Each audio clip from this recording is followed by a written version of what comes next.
started to look at shun endings. Are there any words that actually end in shun, spelt like that? No?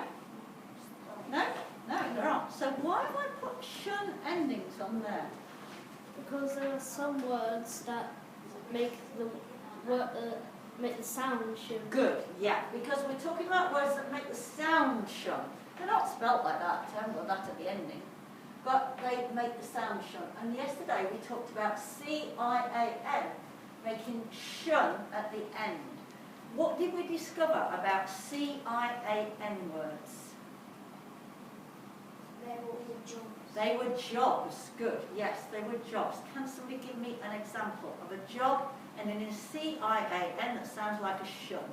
Politician. Politician, well done. Mathematician. Mathematician. Electrician. Electrician. Magician. Magician, good.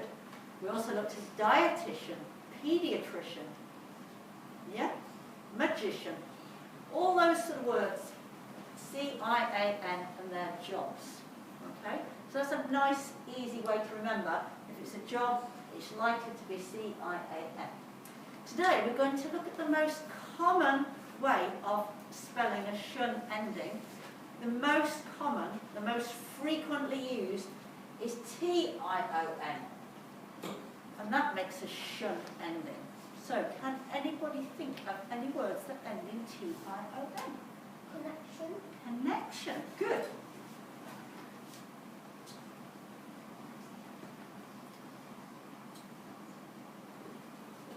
Okay, and I've actually got that on my list.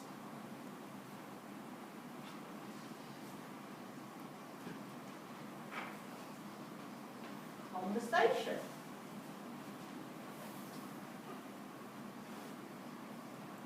Information.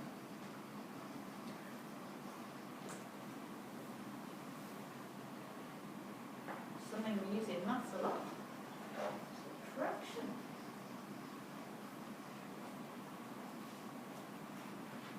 We also use this one in maths.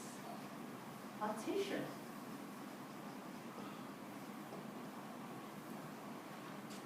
Relation. There are lots and lots and lots of examples. They're just a few examples, okay? Now, there aren't really any brilliant rules to remember our shun endings. There are a few bits that are useful. There's certainly the C-I-A-N, jobs. That's a good one, because that's useful. With the T-I-O-N, it is quite often, although not always, found if the root word ends in T or T-E. Now there are exceptions to this, but it does help a little bit. So, for instance, in relation, what's the root word in relation? Relate. Relate, good. So, if we have relate, it ends in T-E.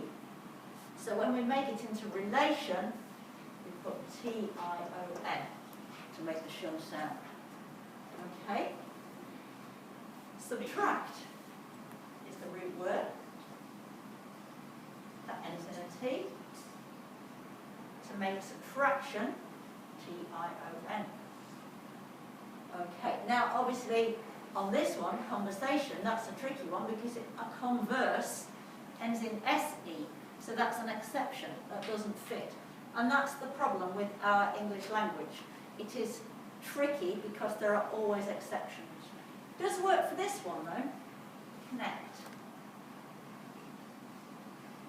Word connect ends in a T and then becomes T-I-O-N when we're making it into connection.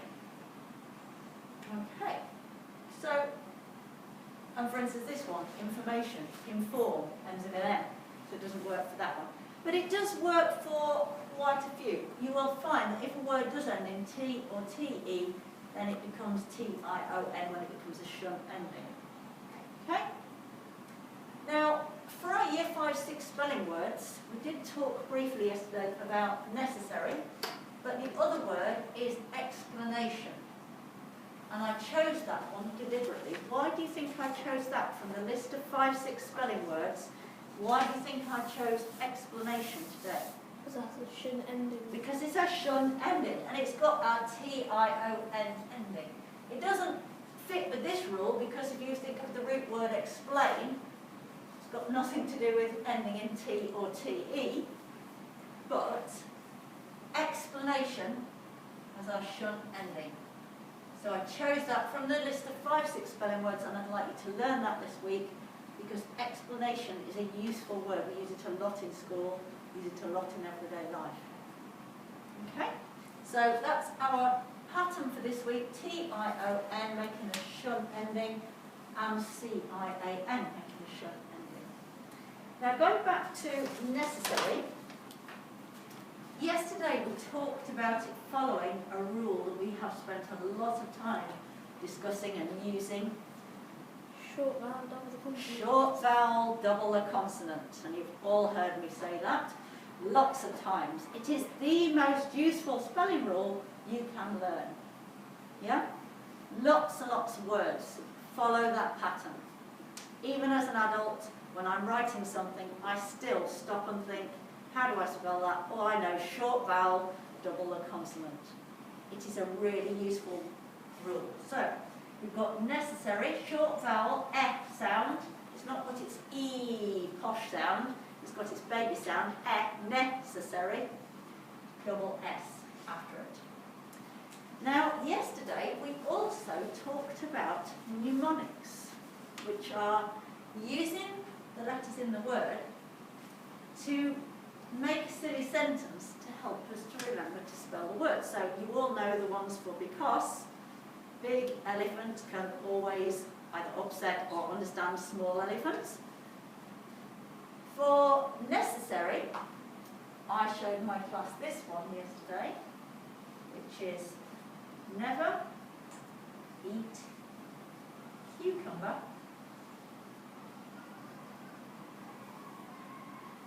eat salmon sandwiches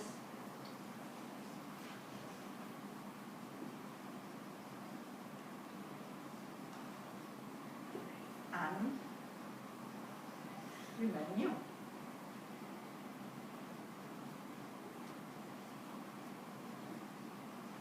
Okay, now that's quite an old-fashioned one, and I challenged my class that are here to come up with a better one, and lots of them did. They came up with all sorts of ideas, but the most fantastic one was one that was produced by James, who was a superstar at this, and I really like it. I like it much, I think it's much better than that one. And his is naughty elephants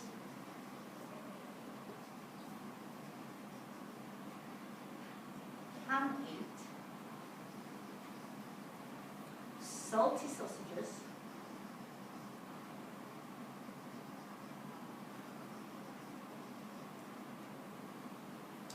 and raspberry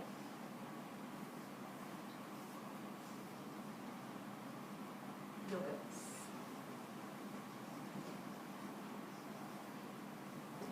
Okay, so we've got all the letters in necessary: N, E, C, E, double S, A, R, Y. So I would like you at home to try and come up with a mnemonic for necessary and let me know. Okay?